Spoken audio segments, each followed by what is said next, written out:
In 2015, a spacecraft traveled for 9 years across 5 billion kilometers of empty space. It had one destination, and when it finally arrived, what it found didn't just surprise scientists. It disturbed them, not because Pluto was dead, not because it was cold and dark and impossibly far from the warmth of our sun, but because it was alive. And that somehow is far more terrifying. We demoted Pluto. We stripped it of its title, shrunk it down to a footnote in our solar system story, and moved on. We told ourselves it was just a frozen rock at the edge of our neighborhood, a cosmic afterthought, something small and forgettable orbiting in the dark.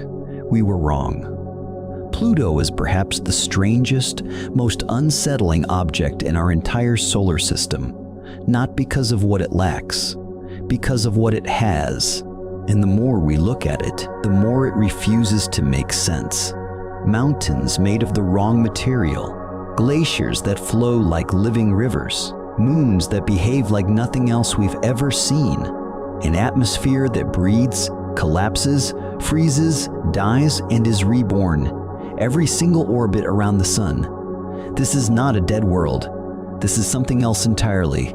And the reason it frightens scientists, the reason it should frighten all of us, is not because it's dangerous in any conventional sense. It's because Pluto reveals something deeply unsettling about how little we understand our own solar system, about how reality at the edges of space doesn't follow the rules we invented to explain it, about how many worlds just like this one might be scattered throughout the universe, silently doing impossible things, waiting for someone to find them. To understand why Pluto is terrifying, you first have to understand how we thought about it before we ever saw it up close. For decades, Pluto was a ghost.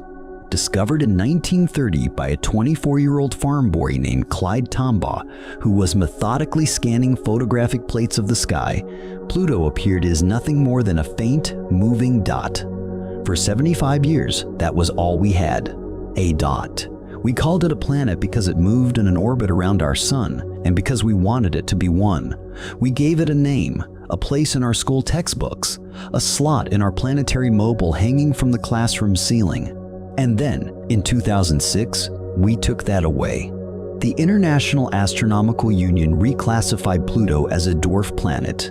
It was too small. Its orbit was too chaotic. It hadn't cleared the neighborhood around its path. This was controversial. People were angry.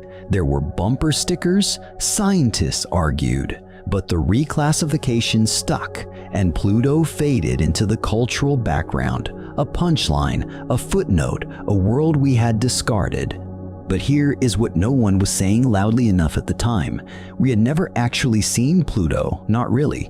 Our best telescope showed it as a blurry smudge. We didn't know what its surface looked like. We didn't know its geology, its atmosphere, its texture. We made assumptions. We assumed it was simple, uniform, ancient, and unchanged. A frozen corpse drifting at the edge of our solar system. That assumption was one of the most spectacular mistakes in modern planetary science. In July 2015, NASA's New Horizons spacecraft made its closest approach to Pluto, traveling at over 50,000 kilometers per hour, capturing thousands of images in a single flyby that took about 22 minutes to complete. Then it took 16 months to transmit all the data back to Earth, one agonizingly slow kilobit per second at a time. What those images revealed rewrote everything. The first thing scientists noticed, the thing that made the room go silent, was the heart. Right there on Pluto's surface, stretching across an area roughly the size of Texas and Oklahoma combined, was a massive nitrogen ice plain shaped almost exactly like a heart. Scientists named it Tama Regio after the man who discovered Pluto, and it glowed. It was the brightest feature on the entire planet, a blazing white shape that looks, and this is not an exaggeration, like it was painted there deliberately. But the heart wasn't just beautiful, it was wrong. Nitrogen ice shouldn't do what this plan does. The western lobe, named Sputnik Planitia, is a vast basin filled with slowly churning nitrogen glaciers. And when scientists looked closely, they saw something that made them stop and re-examine their models: convection cells. Enormous polygonal formations of nitrogen ice, several kilometers across, slowly rolling over like a boiling pot of soup. The warmer nitrogen rises at the center of each cell, spreads outward, cools, and sinks at the edges. Pluto's surface is actively churning. This is a world where the temperature is negative 230 degrees Celsius. A world that receives so little sunlight that our sun, viewed from Pluto's surface, would appear as nothing more than a blindingly bright star. Brilliant, yes, but providing almost no warmth. A world that should, by every reasonable standard, be geologically dead and frozen into eternal stillness. Instead, its surface moves. Not quickly, not dramatically, but with a quiet, relentless motion that tells you something is driving it. Something is providing energy to a world that should have none. And to this day, the exact mechanism driving Pluto's internal heat is not fully understood.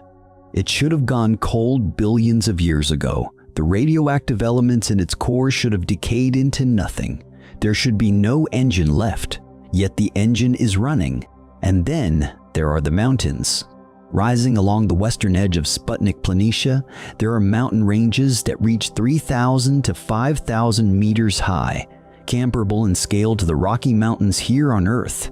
Enormous jagged peaks that look, in New Horizons images, startlingly Earth-like. Eerily familiar, but they are made of water ice. Let that settle for a moment. Not rock, not silicate minerals, not the granite and basalt that forms mountains here on our planet. These are mountains made of frozen water, and in Pluto's environment, where temperatures are so extreme that nitrogen and methane and carbon monoxide all exist as ice, water ice behaves like rock. It is structurally rigid enough to hold up mountain ranges billions of years old.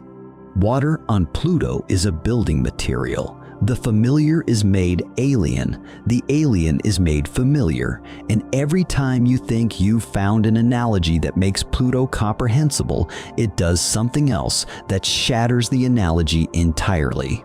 Because now we need to talk about the atmosphere. Pluto has an atmosphere, an extremely thin one, composed primarily of nitrogen with traces of methane and carbon monoxide. But here is what makes this atmosphere like nothing else in the solar system. Pluto has the most extreme atmospheric behavior of any world we've ever studied. Pluto's orbit around the Sun takes 248 Earth years to complete, and that orbit is wildly eccentric, not a clean circle, but a long, stretched ellipse. At its closest point to the Sun, Pluto is roughly 4.5 billion kilometers away. At its farthest, it stretches out to nearly 7.5 billion kilometers. For context, that farthest point is almost as far from the Sun as Eris, another dwarf world even more distant and strange. As Pluto swings closer to the Sun, the surface ices begin to sublimate, converting directly from solid to gas, and that atmosphere thickens, becomes denser, and develops haze layers that New Horizons photographed in stunning detail. Layers of bluish haze, multiple tiers stacked above the surface, created by complex photochemical reactions in the thin upper atmosphere. But as Pluto moves away from the Sun, the temperature drops further. The atmosphere doesn't just thin, it collapses. The nitrogen gas freezes and falls back to the surface as snow. The atmosphere literally snows itself out of existence. For much of Pluto's orbit, it has no atmosphere at all, just a world buried under its own frozen sky. And then, over decades, as it approaches the Sun again, the sky is reborn. An atmosphere that dies and comes back to life every orbit. An atmosphere that breathes on a scale of centuries. There is nothing else like this in our solar system. But we haven't yet talked about what might be the most disturbing discovery of all. Beneath Pluto's surface, Beneath the nitrogen glaciers and the water ice mountains and the collapsed ancient craters, there may be a liquid ocean. Not frozen, not solid. Liquid. This is the hypothesis that planetary scientists have been building towards since the New Horizons data was fully analyzed. The evidence is subtle but compelling. The shape of Sputnik Planitia itself suggests that long ago, something massive, an asteroid or comet, struck that region and formed a basin.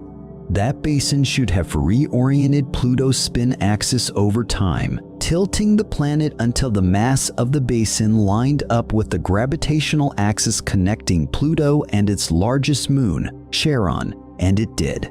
Precisely. But for that reorientation to happen in the way the math demands, there needs to be a way for mass to flow and redistribute inside Pluto over geologically short timescales. And the most elegant explanation, the one that matches the observations most cleanly, is that beneath the icy crust, there is a layer of liquid water. A subsurface ocean kept liquid by a combination of residual radioactive heat and antifreeze compounds like ammonia, a dark, cold, entirely lightless ocean buried beneath the surface of a world 5 billion kilometers from the sun. We have now found evidence of subsurface oceans on Europa, on Enceladus, on Ganymede, on Titan. The solar system is increasingly turning out to be filled with hidden water, but each discovery adds another layer to a question that is becoming impossible to ignore.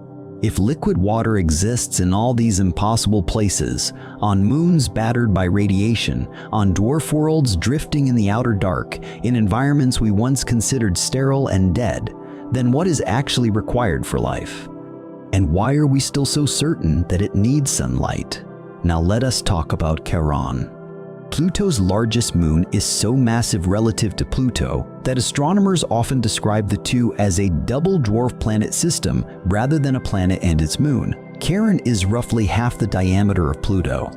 In our solar system, no other moon comes even close to being so large in proportion to its parent body.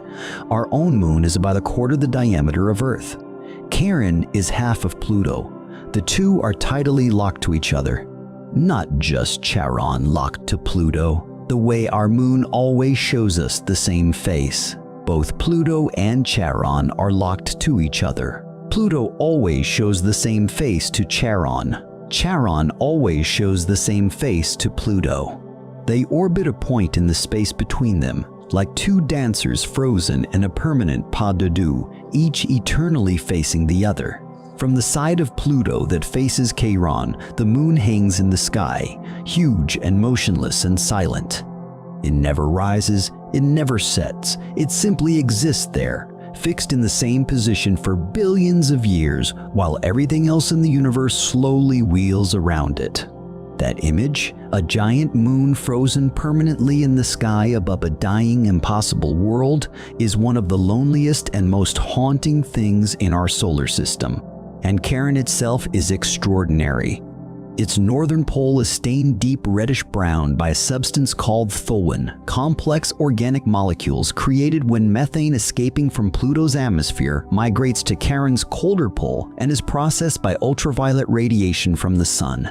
Pluto is literally painting its moon. Chemistry is traveling between worlds across empty space. Organic molecules, the building blocks of life's chemistry, are being manufactured in the void between a dwarf planet and its satellite. The universe is doing chemistry we didn't predict in places we never thought to look. And then there is the darkness itself. This is perhaps the most viscerally unsettling thing about Pluto, not what we found there, but where it is. Imagine standing on Pluto's surface.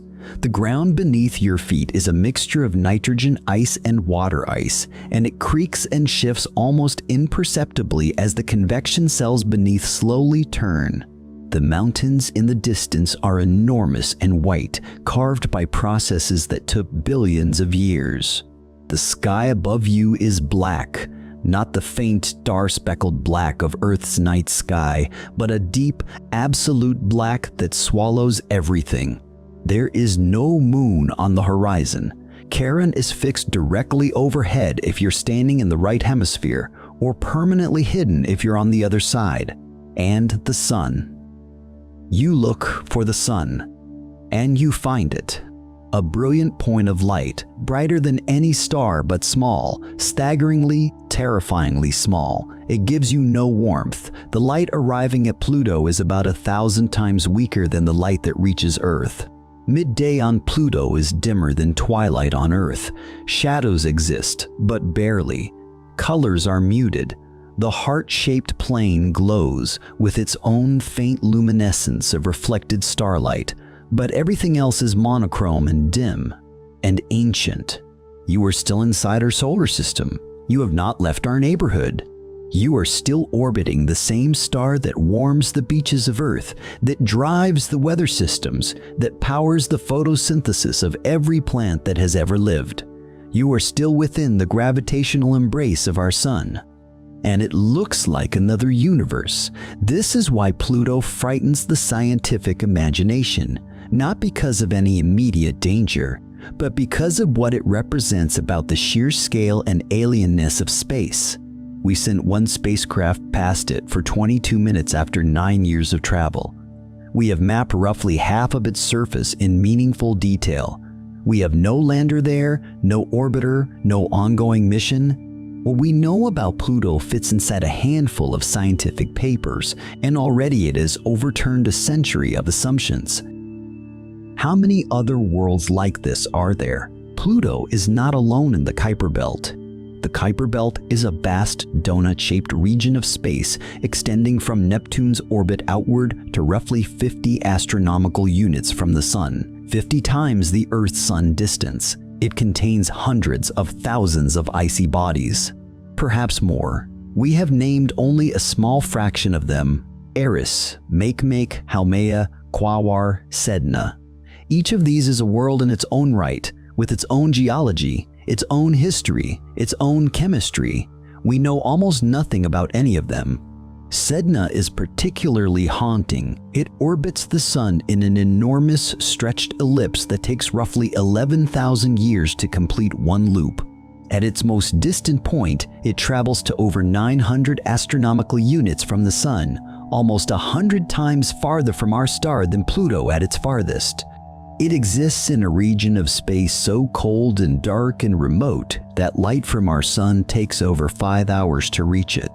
Its surface is one of the reddest objects in the solar system, coated in complex organic compounds we don't fully understand. Sedna should not exist where it is. Its orbit makes no dynamical sense given the current architecture of our solar system. Something must have disturbed it long ago. Another star passing too close to our Sun in the first billion years after the solar system formed, or the gravitational influence of a hypothetical large planet we haven't yet found, Planet 9. The possibility of an undiscovered planet in the outer solar system, a world estimated to be roughly 5 to 10 times the mass of Earth, orbiting at hundreds of astronomical units from the Sun, is one of the most compelling and maddening open questions in planetary science. The evidence is indirect, a clustering of orbits among distant Kuiper Belt objects that suggests something massive is gravitationally hurting them. The math is persuasive. Several independent research teams have run the orbital simulations and reached similar conclusions, but we haven't seen it. If it exists, it would be so far from the Sun that it reflects almost no sunlight. Finding it would require scanning enormous swaths of sky with the most powerful telescopes ever built. The Vera C. Rubin Observatory, which began full science operations in 2025, may finally have the capability to detect it, or to confirm it isn't there. Either answer changes everything. If Planet 9 exists, we live in a solar system with a hidden giant we didn't know about. An enormous frozen world sitting in permanent darkness, gravitationally controlling the orbits of hundreds of smaller worlds unknown to us for all of human history. If it doesn't exist, then the clustering of Kuiper Belt objects is caused by something else. Something we understand even less. Some gravitational influence we haven't yet identified. Something even stranger waiting in the dark. Pluto is the doorway to this mystery. It sits at the inner edge of the Kuiper Belt, the closest representative of a class of worlds we barely understand. The first world that showed us that small and cold and distant does not mean simple and dead and irrelevant. Before New Horizons, we had a mental model of the outer solar system as an empty, frozen graveyard, a place where nothing interesting happens because nothing there has the energy to be interesting. New Horizons demolished that model. What replaced it is both more beautiful and more disturbing. The outer solar system is not a graveyard. It is a realm of worlds doing things we don't understand, with energy we can't fully account for, preserving chemistry from the very beginning of the solar system, in pristine cold, harboring liquid oceans in places where liquid has no right to exist, hosting geological activity that should have ended billions of years ago. It is alive in ways we define as impossible. And there is one final thing about Pluto that I want you to sit with. The nitrogen that makes up Sputnik Planitia, that great glowing heart, that nitrogen was forged in the cores of stars that died long before our sun was born. Billions of years ago, somewhere in our galaxy, massive stars lived and burned and exploded in supernovae, and the nitrogen they synthesized was scattered into the interstellar medium. That nitrogen drifted for millions of years, joined the cloud of gas and dust that would become our solar system, and eventually settled onto a small icy world in the outer dark. And 4.5 billion years later, a spacecraft built by a species that only learned to fly 120 years ago traveled for 9 years to find it and photographed it from 5 billion kilometers away. And the images came back to Earth as radio waves traveling at the speed of light, and scientists sitting in a control room in Maryland looked at those images on computer screens and saw a heart. That nitrogen existed before our planet was born, before life evolved, before anything we call humans happened, and it shaped itself into a feature that looks to us like love, like warmth, like the most human symbol we have. That is either a beautiful accident or a reminder that the universe is far stranger and more interconnected than our categories allow. Pluto is not scary because it will hurt us. It is not scary because anything there threatens us. It is scary because it refuses to be small. It refuses to be simple. It refuses to stay in the box we put it in. It is scary because it reminds us, with every new image, every new data set, every new mystery that its tiny, distant, demoted body keeps producing, that we are at the very beginning of understanding our own solar system. We mapped less than 5% of our ocean floor before we started speculating about oceans on other worlds. We have flown past Pluto once for 22 minutes after 9 years of travel. We have one partial map, incomplete data, and 100 open questions for every answer we find. And somewhere out there, beyond Pluto, in the cold, dark belt of ice and mystery and ancient chemistry, there are hundreds of thousands of worlds we have never seen at all. Every single one of them is waiting. Every single one of them, in ways we can't yet imagine, refusing to be what we assumed. The universe is not running out of secrets. If anything, the closer we look, the faster it makes new ones.